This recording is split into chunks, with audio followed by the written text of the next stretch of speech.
Le plus dur déjà, c'est la fatigue chronique. Parce que ça, je trouve que c'est le plus handicapant. Enfin, je préfère avoir du mal à marcher et pas être fatiguée et pouvoir faire plein de choses dans ma journée. Alors, je sais pas si je pourrais dire diagnostiquer, parce que, on va dire, j'ai un parcours assez différent d'Alice. En fait, moi, pour le coup, j'ai des troubles anxieux depuis toujours. Et contrairement à ce que nous, on dit dans le média, j'ai toujours refusé d'aller voir un psy pendant peut-être 15 ans, en me disant, ça sert à rien, c'est pour les fous, tout ce qu'on dit qu'il faut pas le dire, je le pensais. Donc, j'étais de l'autre côté de la barrière pendant peut-être une quinzaine d'années. Il y a plein de gens qui ont des maladies, qui veulent pas que le handicap soit une force pour eux, qui veulent juste continuer leur vie normalement et de pas avoir cette obligation de se dire je vais faire quelque chose d'extraordinaire parce que c'est pas forcément le cas et tout le monde n'a pas envie de faire ça non plus.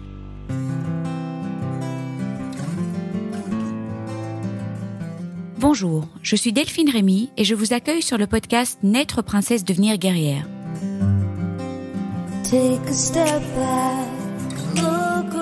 Le podcast qui parle de coups durs, de rebonds et de la maladie autrement.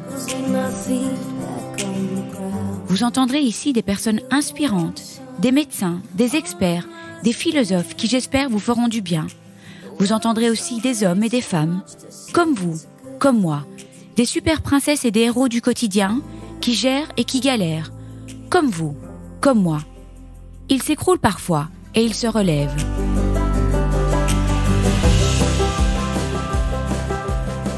Quelle joie d'avoir interviewé les deux fondatrices du média Petite Mue, Alice et Anaëlle. Elles abattent un travail incroyable pour sensibiliser au handicap invisible pour une société plus inclusive. Superbe mission. Après avoir chacune partagé leur propre histoire, nous avons parlé de leurs rêves et de leurs projets pour ce précieux média. Alice a la sclérose en plaques depuis l'âge de 24 ans. Ce n'était pas évident de recevoir une nouvelle pareille à cet âge. Ce n'est pas l'annonce qui a été la plus dure, mais quelques mois plus tard, quand elle a vraiment réalisé. Elle n'a pas trouvé de médias comme elle aimait quand elle a appris sa maladie, d'où cette envie de créer Petite Mue pour apporter tout ce qu'elle aurait rêvé avoir pour s'aider au mieux. Anaëlle, quant à elle, est touchée par des troubles anxieux. Pendant des années, elle a refusé de voir un psy, bref, tout le contraire de ce qui est préconisé sur le média, nous dit-elle. Merci à elle d'avoir partagé ses troubles avec autant de sincérité, parce que ce n'est pas toujours simple de parler de maladie mentale, de phases dépressives ou excessives, de médication, de choix irrationnels. Le média Petite Mue lève à fond les tabous autour des troubles mentaux. Parlons-en, pour que les personnes concernées se sentent moins seules et celles qui ne le sont pas puissent comprendre les personnes malades. Alice et Anaëlle veulent détruire l'idée que si on est jeune, on est forcément en pleine forme et en pleine santé. Pas nécessairement. Merci à elles pour ce beau moment d'échange. Ça fait chaud au cœur de discuter avec des personnes jeunes, en fait, elles pourraient être mes filles, et si engagées qui font péter les tabous sur des thèmes si importants. Le handicap invisible qui touche 9 millions de personnes en France, les maladies mentales qui touchent 1 jeune sur 4, les maladies rares, l'errance médicale, les maladresses, les accompagnants, bref, Petite Mue est une mine d'or que je vous conseille d'aller consulter illico presto. Et je vous souhaite une bonne écoute. Bonjour Alice. Bonjour. Bonjour Anaëlle. Bonjour. Je suis hyper contente que tu m'accueilles chez toi, Alice. Petit nid douillet, c'est hyper sympa. Je fais l'aller-retour sur Paris pour venir vous interviewer, donc je suis vraiment trop contente d'être là. Je suis complètement fan de votre média, parce que tu m'as dit que ça s'appelait un média, et je trouve que c'est vraiment un média. Je trouve que c'est juste extraordinaire en fait, et je trouve que tout le monde devrait savoir ce que c'est un handicap invisible, toutes ces maladies. C'est de l'ordre de, je pense, toi Anaëlle, tu l'avais dit dans une interview, c'est comme un cours de géo quoi. En fait, on devrait vraiment savoir un petit peu tout ce que les gens vivent, pour ne pas commettre des maladresses. Et puis voilà, pour moi c'est de l'ordre de la culture générale, et je trouve que c'est formidable. Votre compte explose, parce que vous l'avez pas créé il y a si longtemps. Il y a combien de temps vous l'avez créé ? C'était le 1er mai 2022, donc ça fait un peu moins d'1 an. Ça va bientôt faire 1 an. On va pouvoir fêter nos 1 an. Il y a plein de choses à raconter sur Petite Mue, et je crois qu'il y a eu des bonnes nouvelles aujourd'hui, donc c'est génial, j'ai hâte. Alors, on va commencer peut-être par toi, Alice. J'aimerais que tu te présentes. Qu'est-ce que tu as envie de dire sur toi ? Et puis, évidemment, on va parler de la pathologie qui a changé ta vie, chamboulé ta vie aussi. Et donc voilà, je te laisse commencer où tu veux et terminer où tu veux. Alors, du coup, moi, c'est Alice, j'ai 26 ans. Je viens de Lyon et ça fait quelques années que je suis sur Paris.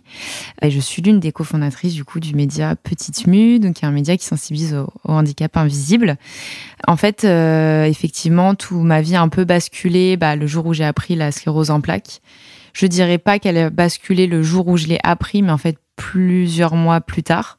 Parce que au final, le plus compliqué, c'est pas l'annonce, c'est plutôt l'après, où on se rend compte qu'il y a un impact dans nos vies et qu'on est un peu seul face à la maladie, parce que de toute façon, l'annonce, il y a toujours plein de monde, on nous envoie toujours des messages, on prend des nouvelles, mais au bout de quelques mois, normal, chacun continue sa vie, et puis nous, par contre, on continue notre vie avec une maladie. Tu avais quel âge alors quand tu as été diagnostiquée ? J'avais 24 ans.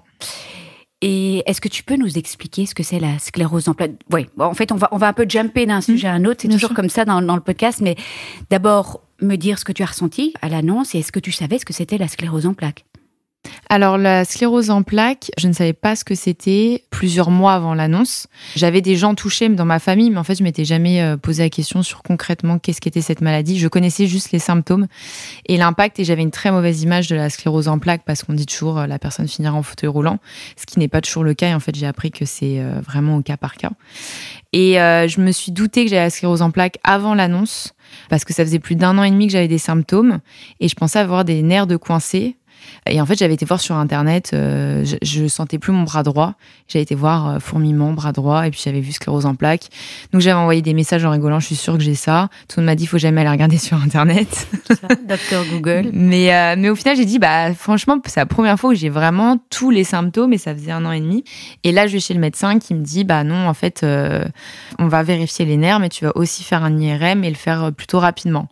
Donc là, j'ai senti qu'il y avait quelque chose de grave. Qu'il fallait quand même surveiller, qu'elle avait des doutes sur quelque chose, et j'étais toujours là en me disant, ça se trouve, c'est vraiment la sclérose en plaques. Et c'était 5 jours avant de faire mon IRM. Là, je me lève un matin et j'arrive pas du tout à marcher. Enfin, je n'arrive pas à me lever de mon lit. Donc là, je décide d'avancer l'IRM de quelques jours.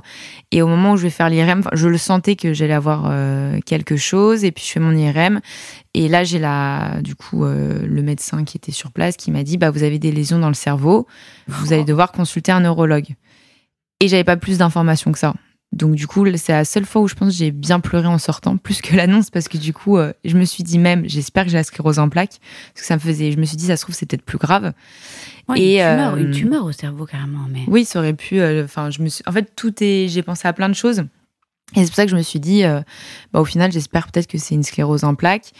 Et donc là, à ce moment-là, juste après, j'avais mon rendez-vous pour les nerfs. La neurologue qui me dit, non, vos nerfs vont très bien. Donc là, j'ai vraiment su que du coup, tous mes symptômes étaient dus aux lésions. Et j'avais discuté avec un médecin qui m'avait dit, potentiellement, effectivement, c'est la sclérose en plaques parce que c'est vraiment à l'endroit où, tous mes patientes qui ont ça, elles ont aussi la sclérose en plaques. Sauf que j'avais pas de rendez-vous pendant plusieurs mois pour voir un neurologue sur Paris. Donc, je suis rentrée chez moi à Lyon. Je pouvais vraiment plus marcher. Donc là, j'étais vraiment pas bien. Et du coup, j'ai décidé d'aller aux urgences. Et à ce moment-là, j'étais hospitalisée 1 semaine à Lyon. Et j'ai fait mes examens pendant 1 semaine. Donc, avec la ponction lombaire, qui est un super moment à passer. Et le diagnostic était quand même déjà tombé, là? Non, il n'était pas encore tombé. En fait, on me disait toujours, on me faisait des tests, on dit, on peut pas vous dire ce sera le neurologue. Et vous avez toujours des tests, faut vous faire hospitaliser. C'est insupportable, on va faire des tests complémentaires. Cette attente, ouais. C'est long. C'est long, mais d'un autre côté, ça a été vite parce que au final, c'est comme si j'avais vécu 2 semaines d'errance médicale en soi. Oui, après, il y a du stress, quoi, parce que c'est pas non plus comme si c'était juste un bras cassé, quoi. On parle de lésions au cerveau. Est-ce que tu peux nous expliquer, d'abord, comment tu t'es sentie? Parce que c'est quand même très jeune, quoi, 24 ans, on est en plein, je sais pas si tu travaillais déjà ou... on n'a pas beaucoup de gens malades autour de soi à 24 ans, hein. Moi, ça n'a pas été très difficile pour moi, l'annonce. Alors peut-être que c'était une forme de déni, mais le seul truc qui me préoccupait, c'était de me dire que j'avais en plus un week-end avec tous mes amis en Normandie 1 semaine après. Et le seul truc qui me stressait, c'était de me dire d'être encore à l'hôpital 1 semaine après. Bon. Mon premier objectif c'était déjà de sortir de l'hôpital. Et faire la fête avec les copains. Voilà. Elle a eu un gros déni pour le coup. Elle nous a annoncé ça comme si c'était un rhume.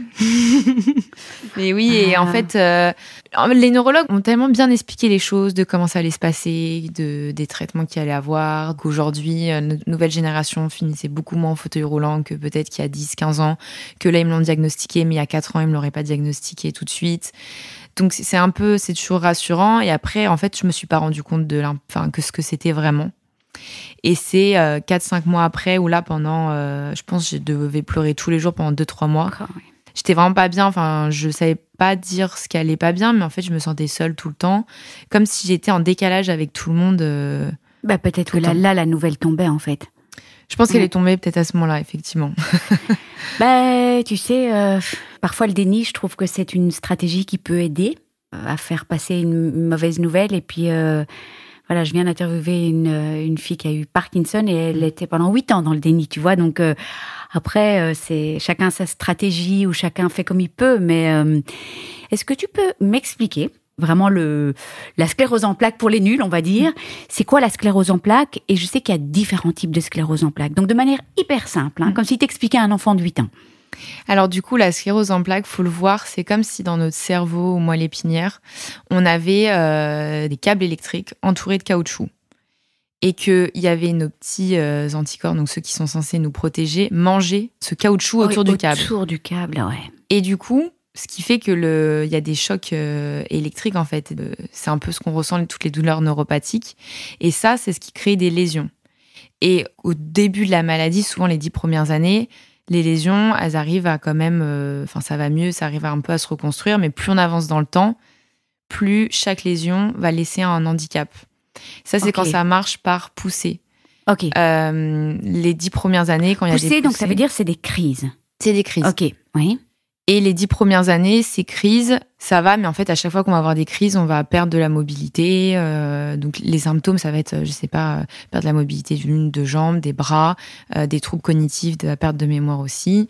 Et tout, c'est dans le cerveau, tu dis ? Cerveau et moelle épinière. Ok, oui. Donc ça, c'est la sclérose en plaques que j'ai qui fonctionne par poussée. Le traitement, l'objectif d'un traitement, c'est d'éviter ces poussées-là.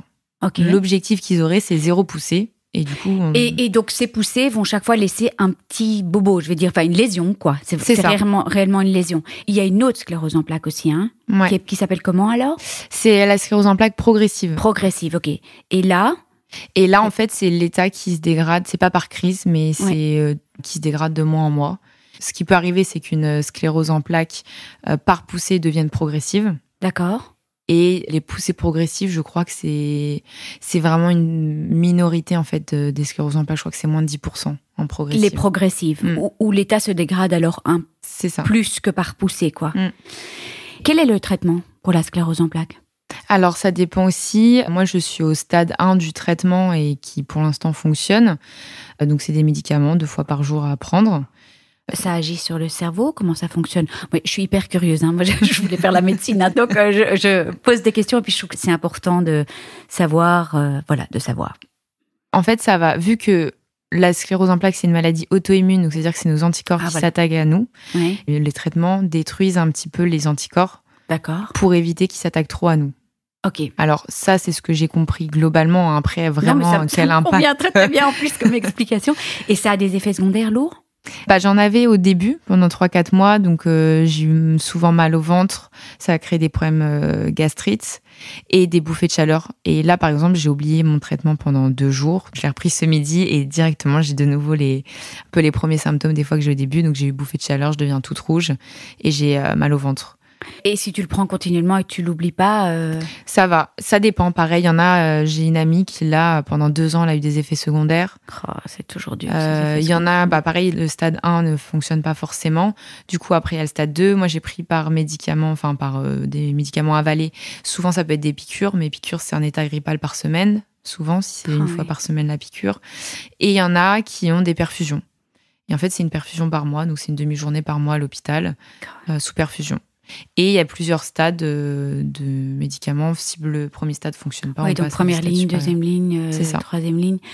Alors, c'est vrai qu'on a 1 heure maximum, maximum, on pourrait parler plus longtemps, mais donc on ne va pas trop s'étendre sur chaque maladie, en fait, mais qu'est-ce qui a été le plus dur ?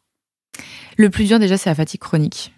Parce que ça, je trouve que c'est le plus handicapant. Je préfère avoir du mal à marcher et pas être fatiguée et pouvoir faire plein de choses dans ma journée. Ça va être la fatigue un peu tous les jours, je le vois. Et tu la ressens tous les jours ? Ouais, quand même. Mais c'est par phase. Pendant 2 semaines, je peux être en grande forme et après, je vois la différence en fait entre la fatigue quand je vais me reposer et ça va aller mieux et la fatigue où j'ai beau me reposer, dans tous les cas, ça ira pas mieux. Mais maintenant, j'ai appris à vivre avec. Par exemple, 3-4 jours de fatigue hyper forte et puis c'est typique de la maladie, ça. Et des traitements, j'imagine aussi.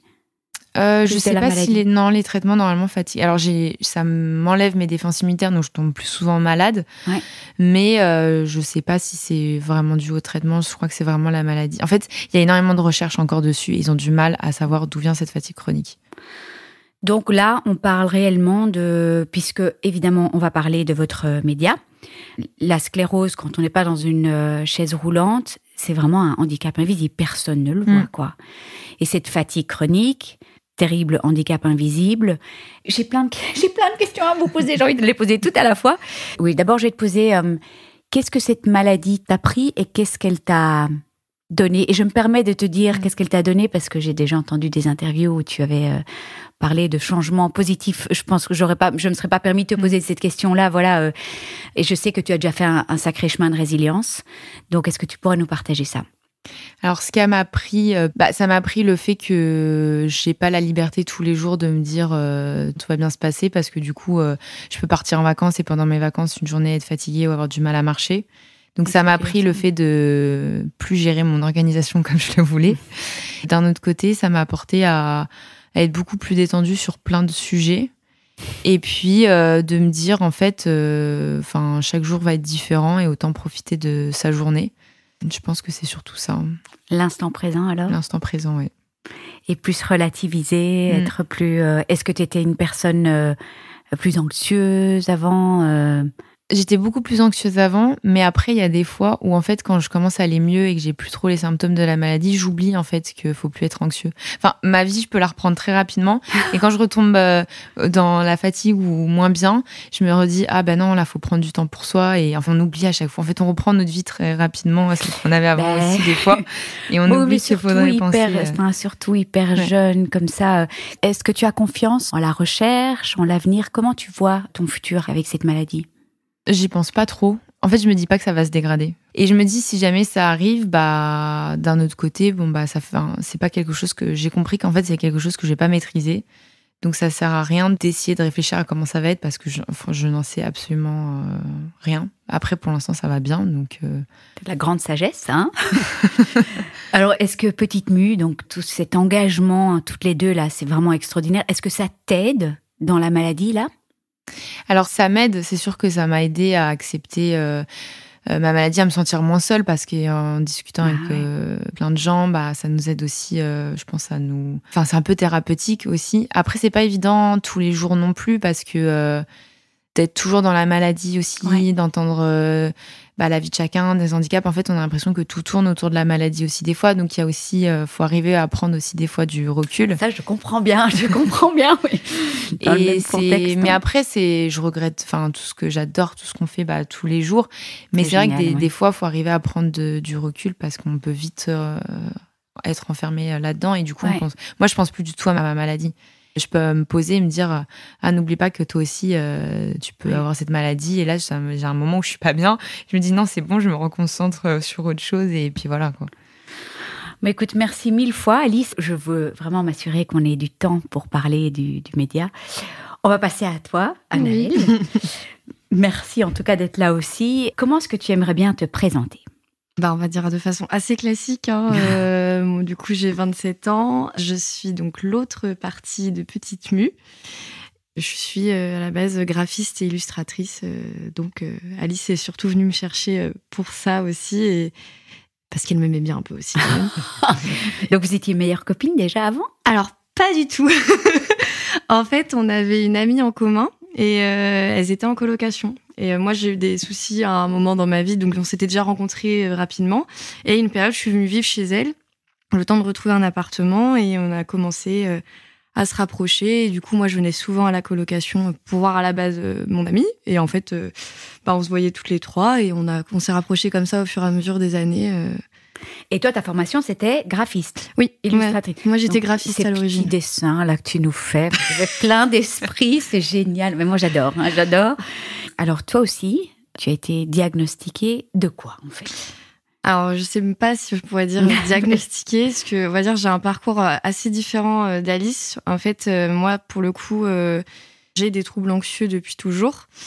Et contrairement à ce que nous, on dit dans le média, j'ai toujours refusé d'aller voir un psy pendant peut-être 15 ans, en me disant, ça sert à rien, c'est pour les fous, tout ce qu'on dit qu'il faut pas le dire, je le pensais. Donc, j'étais de l'autre côté de la barrière pendant peut-être une quinzaine d'années. Est-ce que tu penses que ça vient de tes parents qui étaient peut-être de l'ancienne génération et les psys sont pour les fous? Pas dans ce sens-là, mais je pense ce côté de s'avouer une faiblesse, d'aller chez le psy. Il y avait ce truc un peu, je pense, de se dire que je voulais pas montrer que j'étais faible à ce niveau-là, quoi. Pourtant, vous pourriez être mes filles, toutes les deux. Vous trouvez pas qu'on a plus on lève plus les tabous que notre génération, en fait? Maintenant, j'en parle à mes parents, j'essaye de leur expliquer l'importance de tout ça. Et maintenant, justement, j'ai un peu ouvert le dialogue là-dessus, alors qu'on n'en parlait jamais. Maintenant, j'en parle tout le temps. Je leur parle de mes séances, je leur parle de où on en est. Enfin, vraiment, je veux plus qu'ils ait de non-dit et du coup, je leur cache plus rien à ce niveau-là. Et donc, déjà très petite, tu as eu des crises d'angoisse. Est-ce que tu peux nous expliquer? Après, c'était assez particulier. En fait, j'ai toujours été très anxieuse et j'avais des crises particulières qui étaient des crises nocturnes, mais qui ne sont pas des terreurs nocturnes, ce qui m'a valu beaucoup d'errance médicale juste à cause d'un petit mot qui apparemment ne veut pas dire la même chose. Ouais. Au bout d'un certain nombre d'années, j'ai fini par aller voir une psy en 2020. Rien à voir avec le Covid, c'est juste que c'est la partie de ma vie où je me suis dit je vais prendre du temps pour moi parce que là, ça va pas du tout. Et j'ai fini par aller voir une psychologue pour ça, à l'origine, donc troubles du sommeil, crise d'angoisse, vraiment très spécifique à la base pourquoi j'y allais. Le soir. Pour le soir. Et après, de base, j'étais très anxieuse la journée, mais ça se manifestait pas par des crises de panique, ça se manifestait autrement sur mon corps, par rapport à des douleurs ou des troubles digestifs, des trucs comme ça. Mais ça se manifestait pas par les crises d'angoisse classiques qu'on connaît, de l'hyperventilation, de la peur et tout ça. Ça, j'avais pas ça. Et du coup, je suis allée chez la psychologue pour commencer à discuter de comment régler mes troubles du sommeil, parce que j'en avais marre de pas dormir depuis des années. C'est l'horreur. Enfin, de mal dormir, en tout cas. Et en 3 mois, elle a commencé à me parler de trucs qui n'avaient absolument rien à voir. Et comme j'ai pu le dire, elle a ouvert la boîte de Pandore. Et là, je me suis découvert face à un truc. Elle m'a parlé de troubles de l'humeur, de troubles de l'attention. Enfin, elle m'a parlé de 1000 trucs qui n'avaient rien à voir avec ce pourquoi j'étais venue à l'origine. Et moi, je suis tombée de 10 étages et je savais pas trop comment gérer ça. Mais elle mettait le doigt sur des choses qui étaient justes. Et donc apparemment, elle a mis le doigt sur quelque chose. Moi, pour le coup, au début, j'ai dit non, j'ai pas ça. Donc elle m'a parlé exactement de cyclothymie, qui est un trouble du spectre de la bipolarité, donc un trouble de l'humeur. Après, contrairement à ce qu'on peut voir à la télé, c'était carrément un autre stade et surtout, c'est des fréquences beaucoup plus rapides. C'est-à-dire que c'est pas forcément d'un mois à l'autre, ça peut être parfois d'une heure à l'autre, d'une journée à l'autre. Donc c'est pour ça que c'est très compliqué à diagnostiquer parce que ça va vite. Donc c'est vrai que les psys ne nous voient pas tous les jours, donc c'est... Et puis il y a tellement de degrés divers en fait dans chaque maladie mentale. Donc on peut avoir une bipolarité qui est beaucoup plus forte et puis une bipolarité qui est beaucoup plus légère. Enfin, c'est compliqué, non? Est-ce que tu as l'impression que tu as eu de l'errance médicale? Pour le coup, j'en ai toujours parce qu'ils sont toujours pas d'accord. Est-ce que c'est pas encore sûr que ce soit ça. Est-ce que c'est important d'avoir un mot précis en fait? Avant, je voulais pas en fait. Genre, j'ai pas voulu prendre de médicaments même pendant longtemps parce que je pense que j'aimais cette position d'être un peu, excusez-moi l'expression, mais le cul entre deux chaises, de pas être complètement malade, mais de pas être complètement dans le déni parce que je savais que je pouvais pas l'être. Et au bout d'un moment, en fait, cet été, j'ai eu des crises très, très violentes et très opposées. Où là, en 24 heures, je suis passée de j'avais envie de mourir à venez, on va faire la fête et le tour du monde. Donc là, même moi, je pouvais plus trop faire semblant que c'était plus gérable, en fait. C'était limite plus par rapport aux autres parce que mes amis ont assisté à tout ça et je m'en suis voulu. On est en vacances, on est entre amis et là, c'est un peu compliqué à gérer pour l'entourage.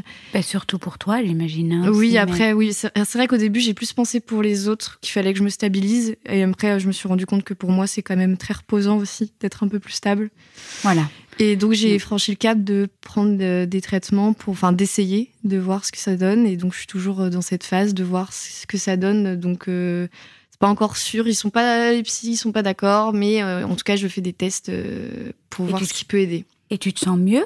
Tu sens que tu as encore des crises d'angoisse et tout ça maintenant? Alors, par rapport à l'anxiété, pour le coup, ça a aucun effet. C'est vraiment à part. Mais mon anxiété est vraiment rien à voir avec mes troubles de l'humeur. Après, par rapport à l'humeur, je fais quand même beaucoup moins de crises, ou en tout cas, elles sont beaucoup moins longues.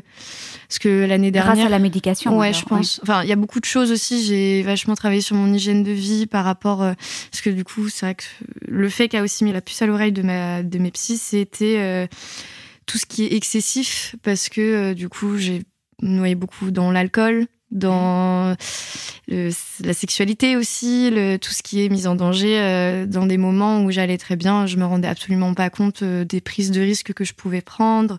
Je sais que mes amis ont été inquiets pour moi à plusieurs reprises. Et aussi, moi, je voyais pas le problème et du coup, je leur en voulais. Donc, il y a tout ce truc aussi de reporter le problème sur les autres alors qu'en fait, ça venait de moi. Enfin, il y a tout ce... C'est compliqué, hein. Oui. Ouais, ça a été très compliqué à admettre aussi, parce que de se dire, en fait... c'est à moi de calmer le jeu parce que c'est pas eux qui sont le problème, c'est moi qui ai un problème en fait. Il faut que je l'accepte. Donc il y a eu tout ce cheminement-là qui a été un peu compliqué. Donc il a fallu que je régule aussi mon hygiène de vie, que je réduise l'alcool, que j'essaye de me remettre. C'est bête, hein, mais de se remettre au sport, de tout ça, d'essayer de dormir à un rythme régulier, les trucs de base, ouais, en fait. Mais et tu étais en dépression ou non? Du coup, ça marche par phase. Aussi, mais j'ai eu mes phases dépressives et en fait, elles ont commencé à être de plus en plus longues. Avant, c'était sur quelques jours, avec toujours ça remontait un petit peu dans la semaine. Et j'en ai eu plusieurs qui ont été jusqu'à 15 jours où j'étais vraiment au fond du trou.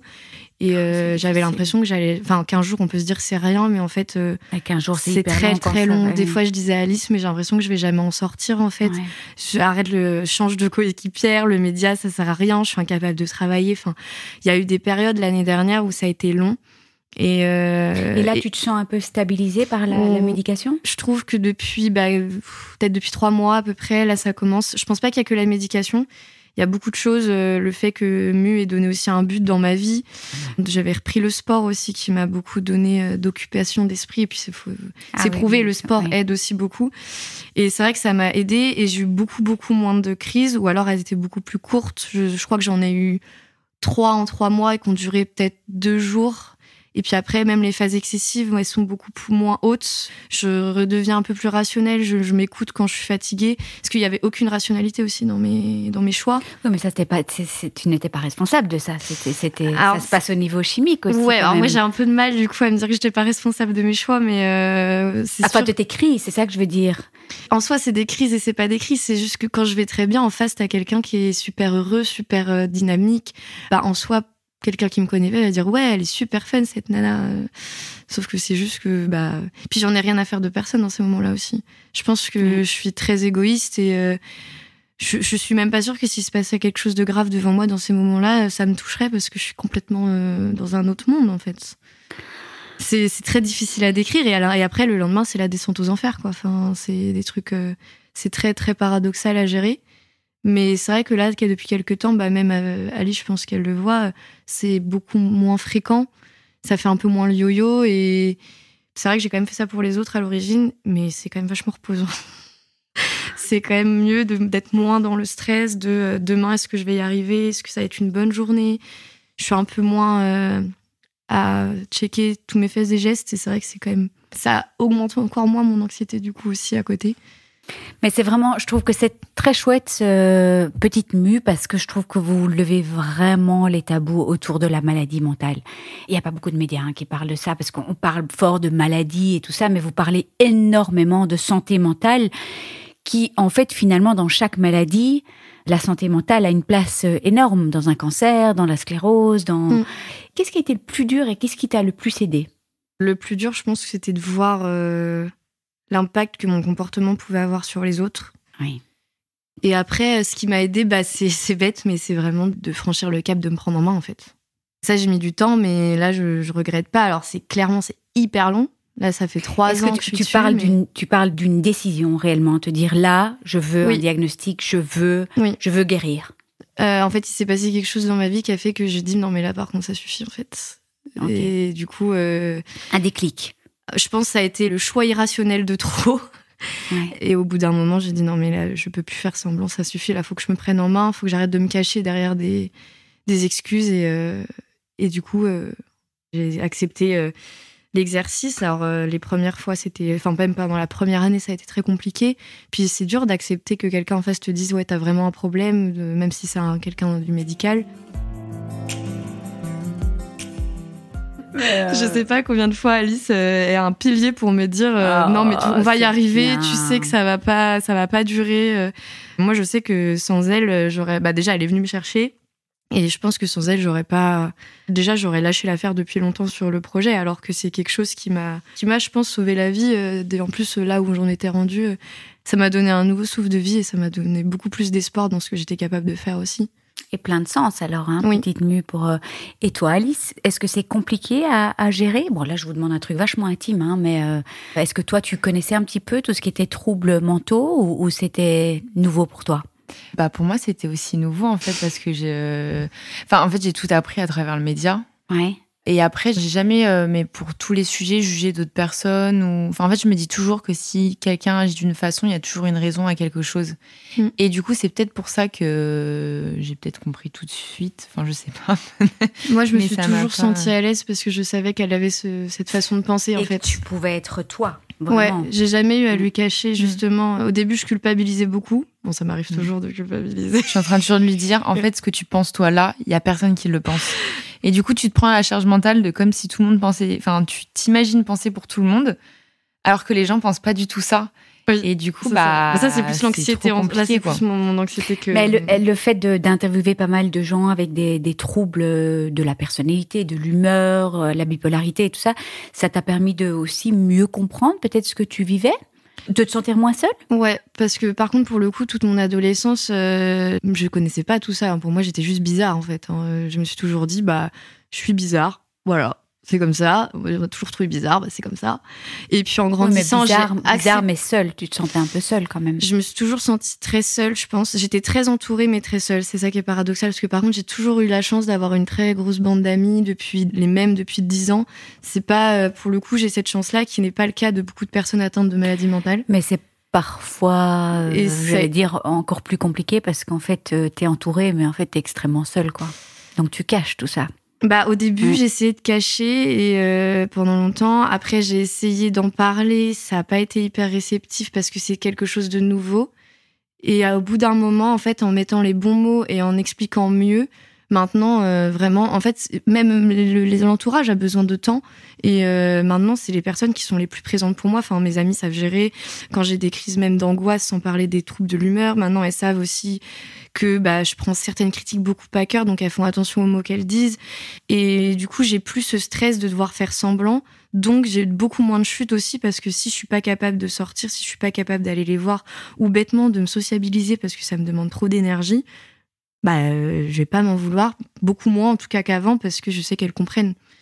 Et du coup, Alice avait beaucoup cette chose-là aussi par rapport au travail. Bon, j'ai toujours du mal, du coup, ce que je disais quand ça va pas, de me dire, mais je peux pas travailler aujourd'hui. Je me dis, putain, je vais encore prendre du retard, ça me saoule. Donc, c'est vrai que ça aide pas, mais ça, je peux pas trop contrôler la culpabilité que j'ai toujours avec ce truc-là. Mais en tout cas, j'ai pu à me cacher, de faire semblant de... Si, je gère, t'inquiète, alors qu'en fait, je suis en train de rien faire, mais que j'arrive pas à lui dire que je suis pas capable, quoi. Ça, au moins, on n'a pas ce truc-là. Ouais. Transparence, quoi. C'est bien.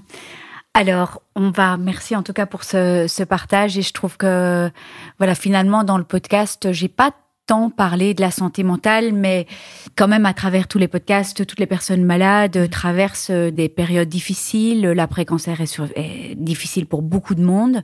J'aimerais que vous m'expliquiez, Petite Mue, d'où vient ce nom ? Oui, je dis Petite Mue, d'où vient ce nom ? Alors du coup, d'où vient le nom ? On n'a pas cherché pendant des jours et des jours un nom.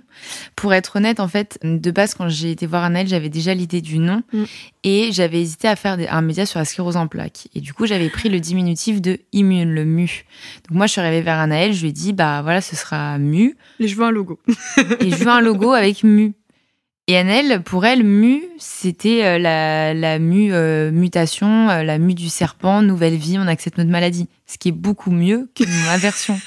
Et on s'en est rendu compte, bien, mais très vous avez après. Toutes les deux une version, c'est trop bien. Ouais. On s'en est rendu compte après, hein. C'était pas sur le moment. C'est la première fois que quelqu'un nous a demandé et qu'elle m'a expliqué, je me suis dit, mais moi, j'avais pas du tout compris ça comme ça. C'est génial. Et au final, petite, alors là, c'est encore autre chose, c'est que de base, je me suis dit, je vais mettre le nom sur Instagram, déjà voir s'il est disponible. Et là, il n'était pas disponible, j'ai tout essayé. Et j'arrivais pas à trouver un nom, et j'étais avec d'autres amis à ce moment-là, on était en télétravail. Et du coup, on m'a dit, teste Petite Mue était dispo. Alors j'ai dit, on va partir sur Petite Mue. Et au final, on regrette pas du tout. Ça fonctionne très bien, je trouve. Ouais, on n'oublie pas, hein. Ça, c'est vraiment un nom qu'on n'oublie pas. Hein. On ne pourrait pas changer. Enfin, de toute façon, c'est pas du tout l'objectif, mais non, mais finalement, je veux dire, c'est un nom quand même qui accroche, quoi. Donc, alors, qu'est-ce que tu aurais envie de dire sur Petite Mue et tes rêves, toi, Alice, et puis toi, tu vas donner ta version aussi, comme ça, on va voir. Peut-être que vous allez avoir une version différente, en fait, finalement. Du coup, moi, déjà, mon premier rêve, c'est de pouvoir continuer autant d'années que possible, parce qu'on a quand même quitté toutes les deux notre boulot, donc on est à 100% dessus. Vous faites ça à temps plein, là, maintenant. À temps plein. Donc, si génial. on pouvait en vivre et continuer et faire tous les jours, se dire, trop bien, on va créer une nouvelle saison de podcast, on crée une nouvelle saison. On a envie de faire le tour de France pendant 1 mois à la rencontre de tout le monde, on le fait. Et sans se soucier à la fin de est-ce qu'on va pouvoir vivre à la fin du mois et faire un métier qui, en fait, nous plaît. Et du coup, de pouvoir sensibiliser dans le plus d'entreprises possible. Alors, donc, vous voulez faire de la sensibilisation sur Instagram et tout ça, dans les entreprises aussi ? Oui. Ok, donc ça, c'est aussi un objectif, oui. C'est ça, en fait, on est un média. Et pour faire vivre ce média, on a créé une agence à côté qui va permettre, en fait, d'intervenir dans les entreprises. Et c'est là où on va pouvoir se rémunérer. C'est, en fait, on propose des ateliers, des conférences. On va essayer de proposer de la formation. Donc, une agence, c'est vous deux ou c'est encore dans un... Ok, c'est vous deux. Et puis après, vous faites des formations, vous sensibilisez sur le handicap invisible. Quels sont les grands thèmes qui te tiennent à cœur, toi, Alice ? Ça va être, je pense, d'enlever un peu tous les préjugés qu'on a autour du handicap. Changer le regard du handicap. Ouais. Et se dire...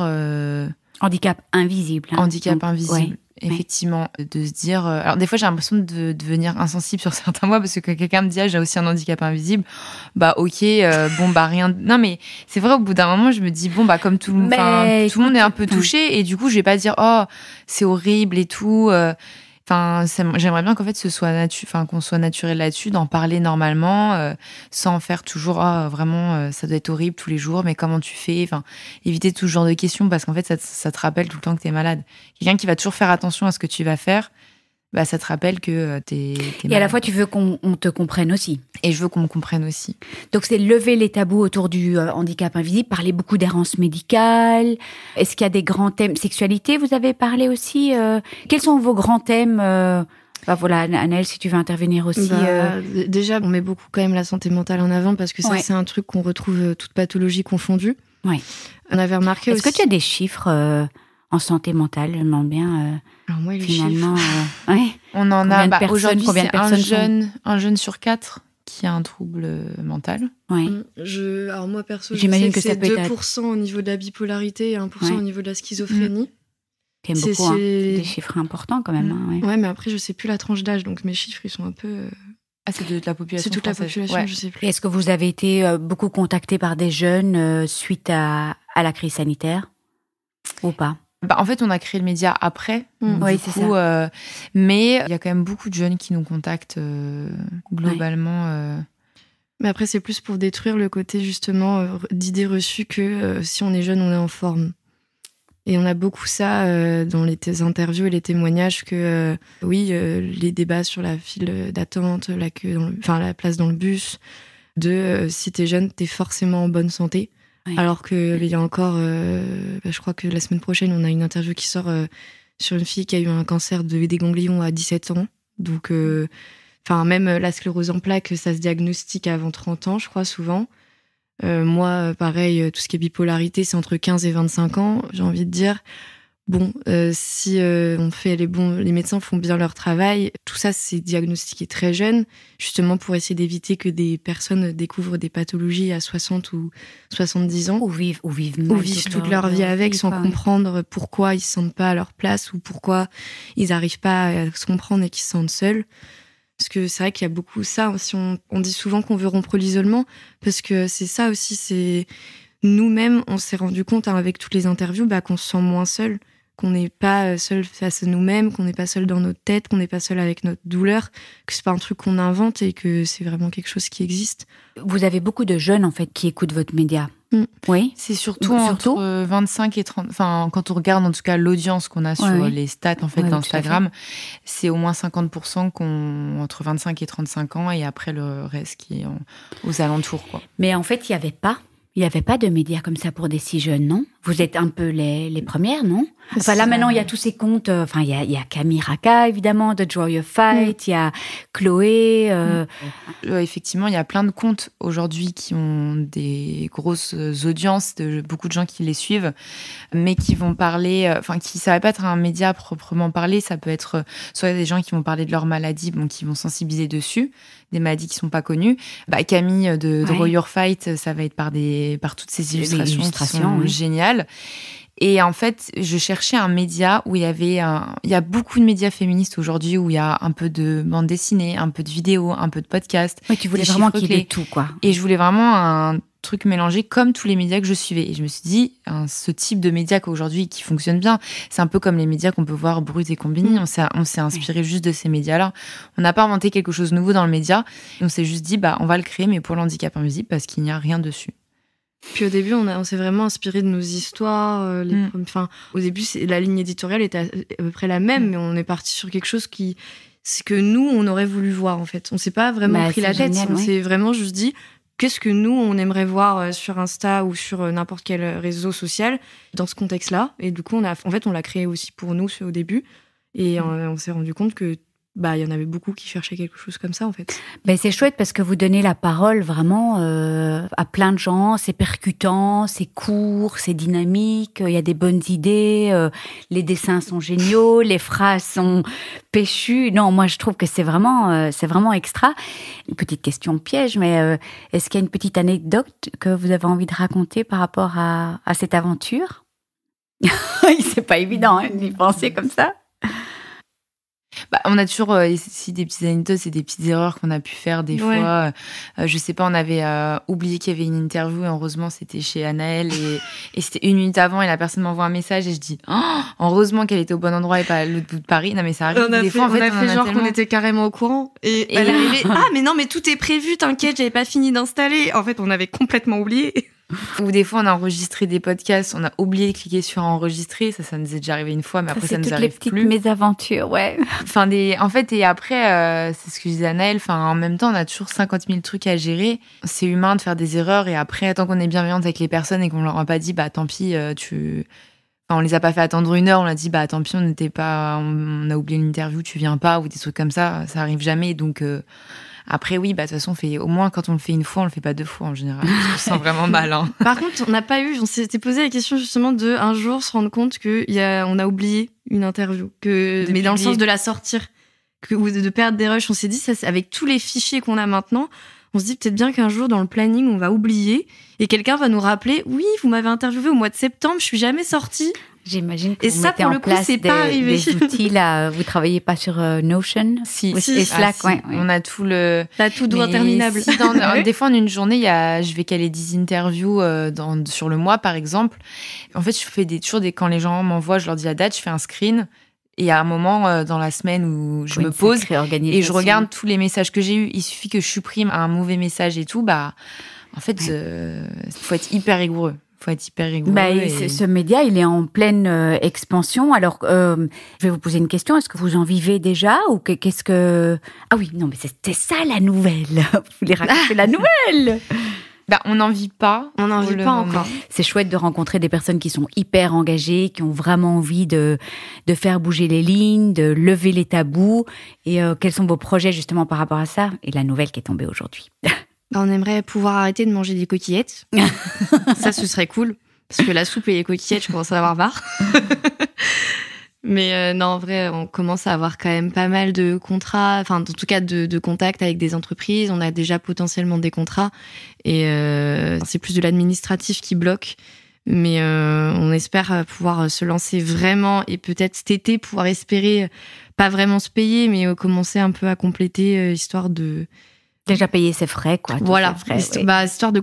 Là, on peut même pas payer nos frais, donc on peut plus. Parce qu'on avait fait une campagne de de crowdfunding justement pour payer tous ces frais, pour payer le matériel. Et là, ça y est, on est arrivé à bout. Donc, ce serait au moins pouvoir payer nos frais sans rentrer sur nos économies personnelles. Ça, ce serait quand même cool déjà. Et puis la bonne nouvelle. Ah oui, la bonne nouvelle. C'est qu'on a été prise dans un incubateur à Paris qui s'appelle Matrice. Génial. Et du coup, ça va nous permettre d'avoir des bureaux, d'avoir des subventions et d'être confrontés aussi avec des gens qui ont un regard extérieur. Et ça, je pense que c'est bien aussi des gens qui sont pas forcément concernés et qui vont avoir leur avis sur le projet parce que nous, on est peut-être trop dedans. Et au moins, des gens extérieurs vont se dire, moi, quand tu m'en parles comme ça, je vais pas forcément comprendre vu que je suis pas concernée. C'est génial. Et je pense qu'il faut en parler à des gens qui sont pas concernés et que c'est comme ça qu'on va faire avancer les choses parce qu'il y en a plein. C'est pas qu'ils sont comme moi il y a 3 ans. Franchement, il y aurait une conférence sur le handicap invisible, j'y serais pas allée. Je me serais dit, je suis pas concernée, je sais pas ce que c'est et je vais pas y aller. Et ça, je pense qu'il y a plein de gens, et ça veut pas dire que j'étais quelqu'un d'horrible. Un peu quand même.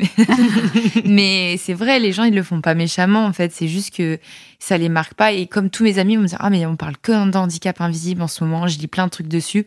Je dis, non, c'est juste que maintenant, t'es sensibilisé à ça. Donc, quand tu vois un article passer ou quelqu'un qui en parle, ça te marque. Mais ça fait des années que on en parlait quand même. C'est pas la première année qu'on en parle. En fait, ton cerveau est habitué à en entendre. Et du coup, ce sujet-là, comme aujourd'hui, c'est pas l'écologie ou le féminisme, quand je vois un article, je le vois passer. Je sais ce que c'est. Handicap invisible, il faudrait que ça arrive. Ça commence, hein. Ça commence. La santé mentale aussi, On parle de 12 millions de personnes en France, c'est ça ? C'est ça. Qui sont en situation de handicap. 9 millions en handicap invisible. Oui, ok. Qui sont 80% du coup. Comment vous voulez conclure ce podcast ? Ça, c'est toujours la question piège. Déjà, je dirais que... toute personne qui voudrait témoigner aussi, venir nous en parler. Alors, pour l'instant, on a stoppé les interviews jusqu'à... En fait, je mets toutes les personnes dans une liste d'attente. Donc, c'est juste qu'on va les recontacter dans 2-3 mois. C'est juste que là, ça sert à rien de faire l'interview maintenant si elle va sortir dans 6 mois. Tu fais des témoignages écrits aussi, non ? On fait des témoignages écrits. Il n'y a pas que... Oui, les gens peuvent nous envoyer un message écrit que je repartage en story, par exemple. Voilà. Ça, c'est possible. Aussi, ouais. Après, c'est juste que comme je suis toute seule sur le montage, on n'a plus envie de proposer des interviews si c'est pour que l'interview sorte dans 6 mois, quoi. Ouais, et ça, je suis d'accord. Donc, parce que les choses peuvent évoluer en 6 mois. Et oui, et puis même pour la personne, c'est un peu frustrant. On a eu depuis qui nous demande, qui relance, parce que je comprends absolument. Mais malheureusement, on peut pas être partout. Donc, c'est vrai que là, on a stoppé un peu. Parce qu'on a quand même pas mal de stock, mais c'est pas pour ça qu'on arrête de prendre les rendez-vous. On note ceux qui veulent.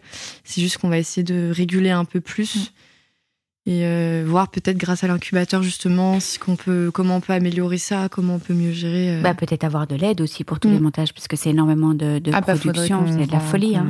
Qu'on évolue, ouais. Est-ce qu'il y a des thèmes que vous n'avez pas abordés ? Vous voulez lancer un petit appel là ? Vous cherchez des thèmes particuliers ? Moi déjà, ça fait un moment que j'avais parlé qu'on voulait faire un sujet sur le handicap et la sexualité. Ouais. Parce que ça, quelle que soit la pathologie, vraiment c'est quand même particulier à gérer. Et après, là, on va dire au niveau de pathologie en particulier, c'est vrai qu'il y a des pathologies dont on parle beaucoup, mais qu'en fait, on connaît pas vraiment. Je pense au diabète, par exemple, qui est souvent minimisé. Ouais.